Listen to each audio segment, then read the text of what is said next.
Welcome to LifeBlood. This is George G, and the time is right. Welcome to today's guest, strong and powerful Violetta Terpeluk. Violetta, are you ready to do this? Yes, absolutely. Thanks for All right. having me. Excited to have you on. Let's go. Violetta is a certified financial planner. She's an MBA, a CPWA, and a CEPA or CEPA. She's a financial advisor helping business owners successfully exit their businesses and managing everything that goes along with that process. Violetta, excited to have you on. Tell us a little bit about your personal life, some more about your work, and why you do what you do. Good question. Personal life. Located in Northern California. Two kids, a 20-year-old and 17-year-old, married for 22 years. My husband is a business owner.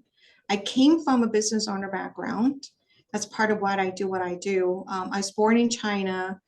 And then when I was a teenager, my parents moved us to Hong Kong, where their credentials were not recognized. They were professors, both professors in China. So they were forced into starting the business started an import-export business. They never planned. They never built something that has sustainable value.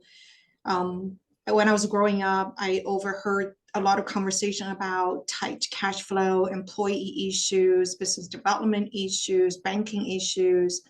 And then my dad got very ill, and my mom became his caregiver. As you know, both of them had to quit running the business. 8 years later, my dad passed away, and there was nothing left in the business. It was not sellable. They didn't save enough, even though they pay for our college education. We are debt free. And hence, my mom now lives with me. So at that age, I just vowed to myself, I've got to find a way to help people, particularly business owners like my parents, who worked so hard and sacrificed so much to end up having something and reap the benefit of their business. And then fast forward, I came to the United States. I did my MBA in corporate strategy at University of Michigan in Ann Arbor, and I became a management consultant for PricewaterhouseCoopers for a few years. It wasn't as fulfilling as I hoped to.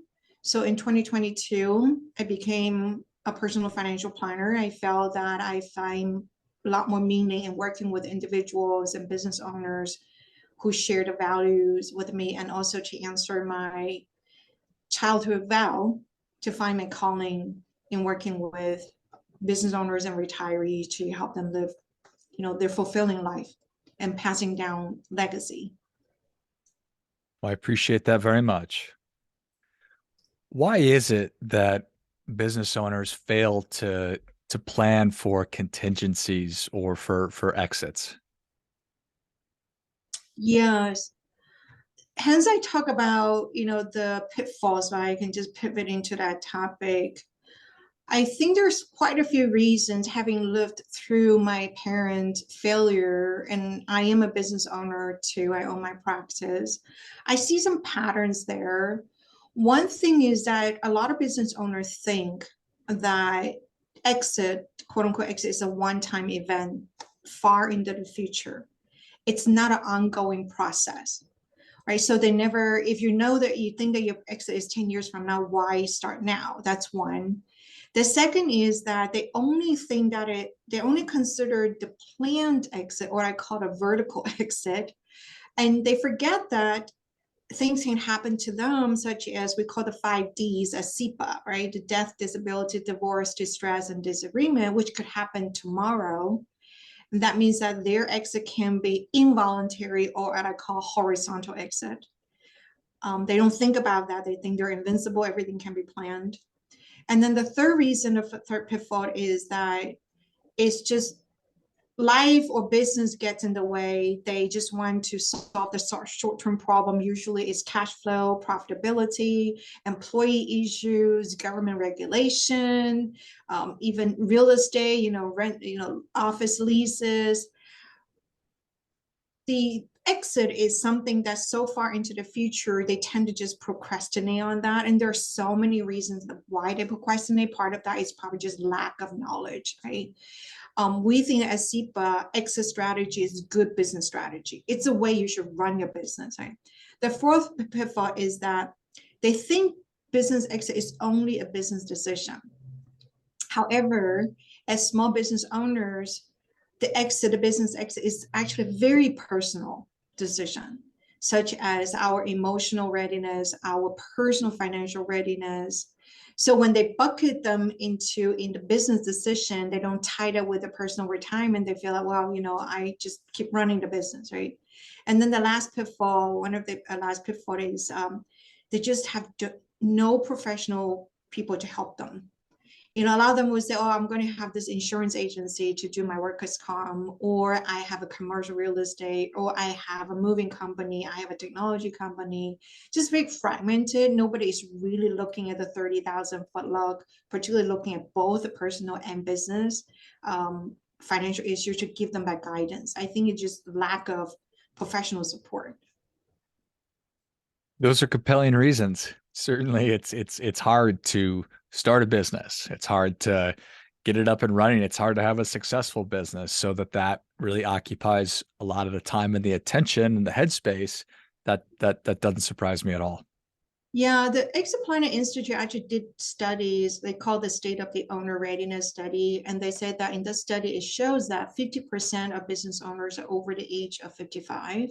I would think this study is almost 10 years old. So that means it's over 65 now, right?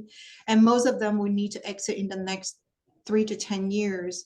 76% plan to use the business as the primary source of retirement because so much wealth is tied up in the business. 99% of them agree to have a transitional strategy is important, and yet only 20% of them have some kind of transition plan in place. And worse yet, only 6% of them have what we call life after plan, meaning who am I after the exit. That's another reason I think business owners don't do it, because business is a way of their self-expression, right? Without the business, many of them struggle with who they are and what kind of life they're going to live without having to go to the work and without having employees or suppliers to deal with. That's interesting that only 6% have really thought that all the way through. Like, what am I going to do? Should I no longer have this business to go to anymore that I've done for my whole life? I know. And then that's why many of them that they don't plan, they just think, oh, I'm just going to work until I die, or I'm going to work until I have to stop, such as getting seriously ill. Unfortunately, that's when the wrong time to try to sell your business, because at that point that's exactly what happened to my dad. He had to stop at that point, and then the business was worth nothing because it's overly dependent on him, right? And he cannot be dependent on when he's sick, and it was worth nothing. And it doesn't need to be that way. There are things that he probably could have done along the way. Yes, a business owner treat their business truly as one of the asset classes, right? You can own real estate, you can own stocks, bonds, and you can own, any kind of alternative investment you have, right? A business owner just treat this business as another piece of asset in their overall portfolio, if you will, then they will have a different mindset. I think business owners don't. They treat this as cash cow, just where they extract the cash flow, right? It's just cash, and they don't think this is actually an asset. So oftentimes I think that we spend so much time sort of wondering, oh, I wonder what the future is going to hold and what if, but we already know what those big mistakes are because people have interviewed people towards the end of their lives. They've interviewed people who have sold their businesses and have regrets about it. Yes. Yeah. The research actually shows that you just touched on that 75% of business owners actually regret 1 year after their exit, and only 5% were happy with the net proceed of the selling. And Value Builder, which is another organization that does exit planning, they said there are 4 main reasons for such regret. I mean, when people die, of course, they have a lot more regret. I've seen those regrets, right? Not being happy, not having great relationship. But for business owner, particularly after they sell the business, the four regrets are tied to number one, is they didn't have before their exit, they don't have a clear vision of what their life is. And in fact, they don't have a clear vision what the purpose of the business serves in their life. Right? You know, your business is just an engine. Your life is your life, right? Business is part of your life, but it's not your life, right? So they don't have a clear vision. And then the second is that they did not go through the process of fully identify and evaluate all their options. A lot of times it's due to ignorance. They don't know how many options they have. Many owners that I talk to say, oh, I'm just going to pass down to my employees, the most qualified employees, or I'm going to pass down to my kid. That's it. They didn't even think about, oh, I could have sold it to private equity. I could have merged with my competitors, or I could have done an ESOP, or, you know, there's so many options out there they're just not aware of. Therefore, after they exited, they thought, oh, I could have evaluated that option or this option. That's why they regret, right? And then the third reason is that they are so attached, emotionally and financially attached to the business. After the exit, they're still attached. I have a client who was a president of a construction company, and he was so attached to the business. After he had exited the business, he rented an office right next to his old company to run his soccer team. He said, okay, now I don't have this construction business. My new business is my soccer team. And he had to commute. Like, he just think that he was so used to commuting. He literally just commute next door to his old office, right? That was his new job. And then the fourth reason is a lot of business owners are unhappy how their employees and clients are treated by the buyers. And I think it is related to the fact that they didn't plan it and they didn't fully evaluate their options. And worse yet is they didn't build the business to be so attractive so that they have the negotiating power to require the buyer to do a certain way, or they didn't even have to spend the time to build a corporate culture to begin with. Maybe there was no culture in the business to begin with, right? It was just a cash flow machine for them. So those are the four main reasons that business owners regret after that. And my mission is really to help them get in front of those regrets and be proactive, to plan, to have options. And so that when they come to the point to exit, better yet, they don't even think about exit, but the house, you know, just think about the business like a house, right? You build a house so attractive, the buyers are knocking on the doors. Wouldn't that be even more beautiful to offer you something that is higher than you thought you could have gotten, right? That maybe you will be happy to exit, and then you will have the money to do whatever fun, you know, charitable, volunteer, spending time with family. Start a soccer team, whatever. Or for the soccer team, or become a golf pro, whatever, you know. Whatever it might be. Yeah. So how do you help business owners to develop what that vision or what the purpose of their business really is? Yeah, I think it all started with life planning. So it's not just financial planning, it's life planning, right? So I took a course on life planning. Is really looking at the client's values in their lives, how they envision their life if they had abundance. Because a lot of business owners have a scarcity mindset. You really have to think about, what if you had abundance, right? What if money was not an issue? How would you live your life? And yet at the same time, to help them recognize that everybody is mortal, so you could die tomorrow. So you have to plan for the best, but also prepare for the worst, right? So you have to bring in that emotion. So through the life planning process, we really tap into the emotion of the owners. The second is, it's extremely important to involve the family members, even though they're not involved in the business. Most business owners are family stewards. There is this 9 personality, or there's family steward, independent, mogul, VIP, accumulator, gambler, the phobic, like different money means different things to different people. The research has shown that most business owners are family stewards. That means that they got into the business to take care of their loved ones. And yet, after they got into the business, they become so busy and they probably spend more time with their suppliers and clients and employees than with the family. One of the things to help them plan for their life is bring true to them, who do you really care about? Like, what do you want for them? And what do they want for themselves? And what do they want from you? Maybe they just want more time with you. They want you to be more present, right? So getting the family involved and having a life planning conversation, that is very important. And then the next piece is crunch numbers. How many business owners have this number in their head and say, oh, if I have this much, I am set. That's it, right? But they forgot that what if you need long-term care? What if you want to set up a 529 plan for your grandchildren? What if you have to take care of your elderly parents? Or what if you have charitable intent, right? So everything, all the assumptions have to be discussed and the numbers have to be crunched so that you have a target number to run your business on.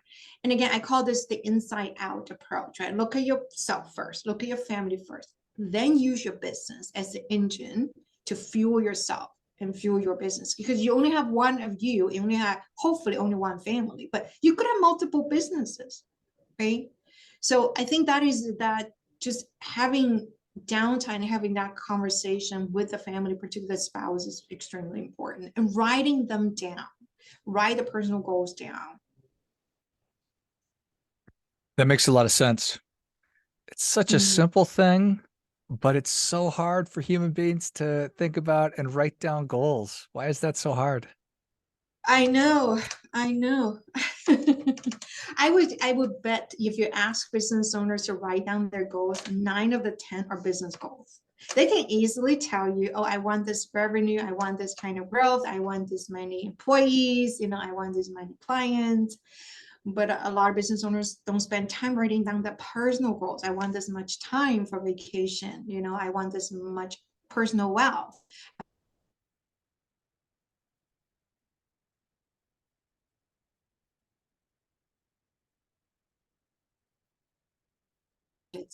For some reason, they just don't spend time writing down the personal goals as much as the business. Yeah, I think it's fascinating. Well, Mhm. Violetta, thank you so much for coming on. Where can people learn more about you and how can they engage with you? I think the easiest they are on LinkedIn. The easiest just find me on LinkedIn. I know my name. I usually have to spell my name. It's Violetta and then Terpeluk. And so they can find me on LinkedIn. If they type that name, I am probably the only name. My website is my name too. Just type that name to probably find me on my website too. Excellent. Well, if you enjoyed this as much as I did, show Violetta your appreciation and share today's show with a friend who also appreciates good ideas. Find her on LinkedIn. And again, it's VIOLETTA TERPELUK. And then you can go to our website, which is hername.com. Mhm. And if these things have been on your mind, which they probably have because they're on all of our minds, just it's time to take a little action and get in touch with her and start this life planning process, because the sooner you do it, the better. Thanks Yeah. again, Violetta.